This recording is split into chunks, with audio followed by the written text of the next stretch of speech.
Hello বন্ধুরা, আসসালামু আলাইকুম। আশা করি সবাই ভালো আছেন। আজকে আমি দেখাবো কিভাবে আমি এই তেলের পিঠাটা তৈরি করলাম। অনেক ইজিভাবে এই পিঠাটা তৈরি করা যায়। এই পিঠাটি দেখতে পাচ্ছেন অনেক নরম হয়েছে, নরম তুলতুলে। তো চলুন দেখে নেওয়া যাক কিভাবে আমি এই পিঠাটি তৈরি করলাম। প্রথমে আমি গোটা গরম মশলা, চালের আটা গরম পানিতে দিয়ে ডো করে নিয়েছি ভালোভাবে। এরপর আমি পরিমাণ মতো চিনি দিয়ে দিচ্ছি, একটি ডিম দিয়ে দিব,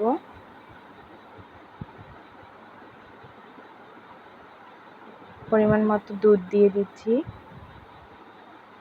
দুধটা আগে ফুটিয়ে নিয়েছি, তারপর ঠান্ডা করে এতে দিয়ে দিচ্ছি। এরপর চালের গুঁড়োগুলো দিয়ে দিব, একবারে দিব না, ধীরে ধীরে দিতে হবে। দেখতেই পাচ্ছেন এভাবে ডোটা তৈরি করে নিতে হবে।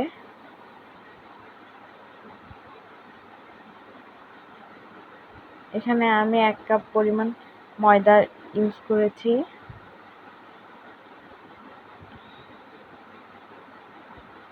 এরপর ঠান্ডা পানি দিয়ে দিব। একেবারে দিলেই হবে না, ধীরে ধীরে দিতে হবে।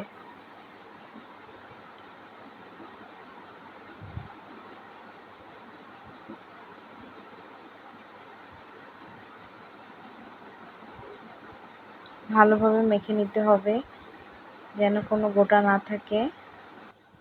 এরপর বেকিং পাউডার দিব হাফ চামচের মতো। এটাতে আমার 20 থেকে 25টা পিঠা হবে।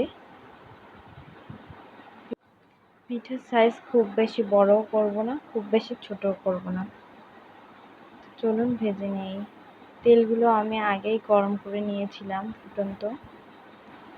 কাপের সাহায্যে আমি মখনগুলো দিব। দেখতেই পাচ্ছেন আমার পিঠা হয়ে আসছে।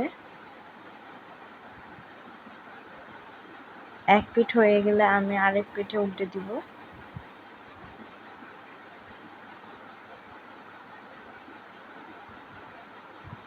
আমার পিঠা শেষের দিকে বানানো। আমার এই ভিডিওটা যদি আপনাদের ভালো লাগে অবশ্যই লাইক কমেন্ট করবেন, আমার চ্যানেলটা সাবস্ক্রাইব করবেন। সবাই ভালো থাকবেন। আল্লাহ হাফেজ।